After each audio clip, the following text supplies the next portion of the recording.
Welcome to Ruma village story. দেখো বন্ধুরা, এখানে আমি নিয়ে চলে এসেছি ময়দা। আজকে দুপুরে তো আমাদের ভাত হবে না, কাকিমার বাড়িতে নিমন্ত্রণ আছে।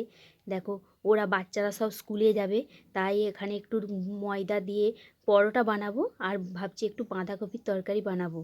দেখো, পুরো ভিডিওটা দেখতে থাকো।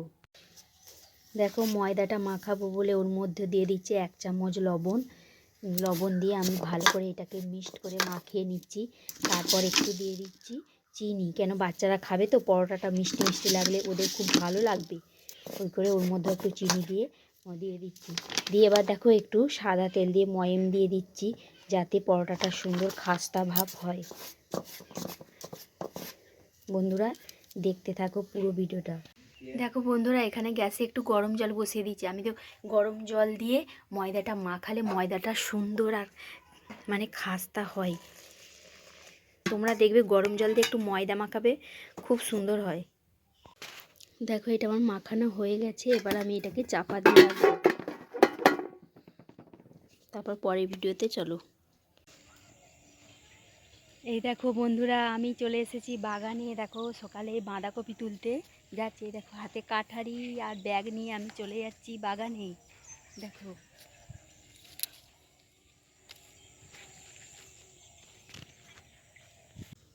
এই দেখো, এই বাঁধাকপিটা আমি কাটবো এখন।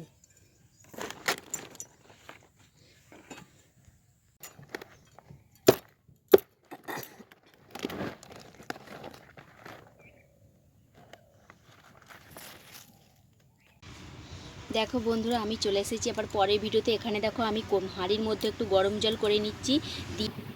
দেখো, কপিগুলোকে এর মধ্যে দিয়ে আমি একটু ভাপিয়ে নেবো, কেননা ওর মধ্যে আলু আছে আর কপিটা তো একটা তেমন গন্ধ উঠে, আলসেনি ভাব, ওই গন্ধটাও চলে যাবে। আলুটাও একটু জলটা ভাপানো হয়ে ফেলে দেবো। সবাই তো আলু খাওয়া বাড়ির মধ্যে বারণ অনেকের, ওই জন্যে আমি এটাকে ভাপিয়ে নিয়ে জলটা ফেলে দিয়ে তারপর আমি মশলা কষে কপিটাকে দেবো। দেখো, পরের ভিডিওতে আবার চলো। দেখো, আমি এখানে আদাটা আগে শিলে ভালো করে বেটে নিচ্ছি। দেখো, এবার আমার আদাটা বাটা হয়ে গেছে। তারপরে এবার বাটবো আমি জিরেটা, আর বেটে নেবো।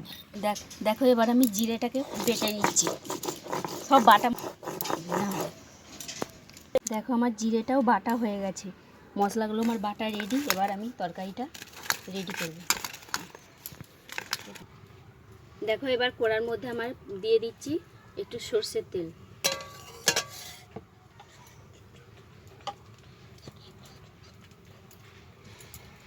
দেখো, ওর মধ্যে দিয়ে দিচ্ছি গোটা গরম মশলা।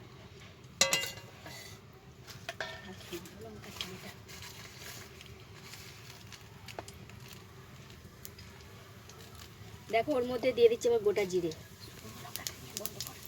ফোড়নের জন্য আমি দিয়ে দিচ্ছি শুকনো লঙ্কা।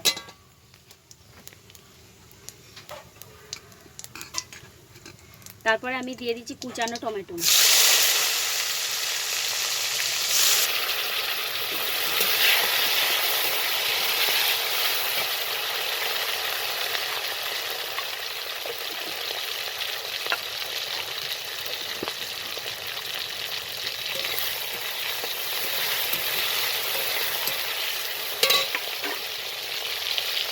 তারপরে দিয়ে দিচ্ছি আমি লবণ, যে যেমন খায় স্বাদ অনুযায়ী লবণ।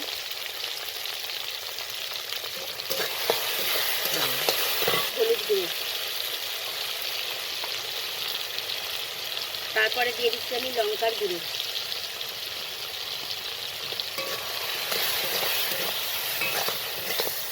তারপরে বেটে রাখা আমার আদা বাটা।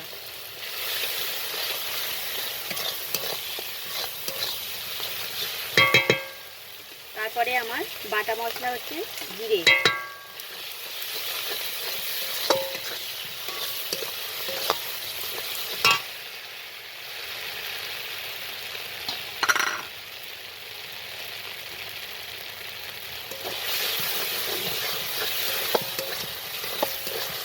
ভালো করে মশলাটাকে আমি কষিয়ে নিচ্ছি।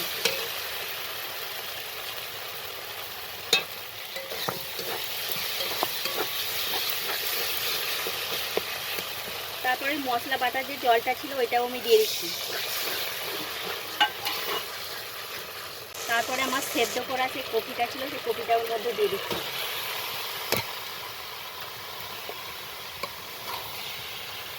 দিয়ে ভালো করে আমি নেড়ে নিচ্ছি, মশলাটাকে ওর মধ্যে ভালো করে নেড়ে নিচ্ছি যাতে সব মশলাগুলো সব কপির মধ্যে লাগে।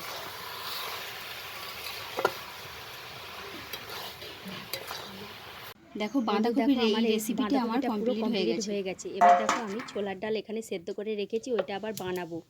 তাই ছোলার ডালের জন্য আমি কড়াটা গরম করে ওর মধ্যেও একটু তেল ঢেলে দিলাম, দিয়ে ওখানে ফোড়ন দিয়ে দিলাম।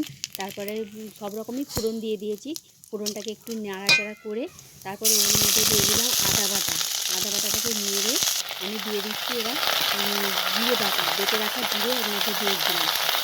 আদা জিরে বাটা মশলা দিয়ে আমি এটা বানাবো। তারপরে দিয়ে দিচ্ছি আমি হলুদ গুঁড়ো দিয়ে দেওয়ার পরে আমি দিচ্ছি এবার ওই সেদ্ধ করা ডালটা ওর মধ্যে ঢেলে দেবো। দেখো বন্ধুরা, পুরো ভিডিওটা ভালো লাগলে একটা সাবস্ক্রাইব করো। দেখো ছোলার ডালটাকে এবার ভালো করে আমি নাড়াচাড়া করে নেব সব একসঙ্গে মিশিয়ে। ভিডিওটা কেমন লাগলো জানাবে।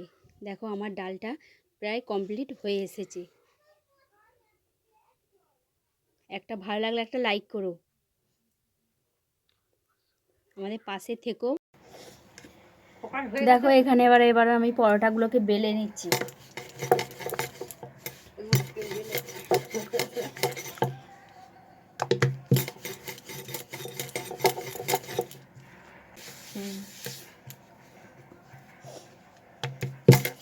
দেখো আজকে বানাচ্ছি আমি গোল গোল করেই পরোটা।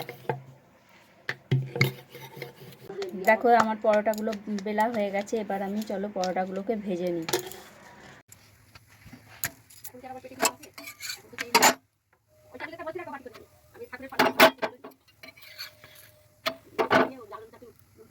দেখো আমার পরোটাটা কমপ্লিট হয়ে গেছে। আমার ভিডিওটা এখানেই শেষ করছি। ভালো লাগলে লাইক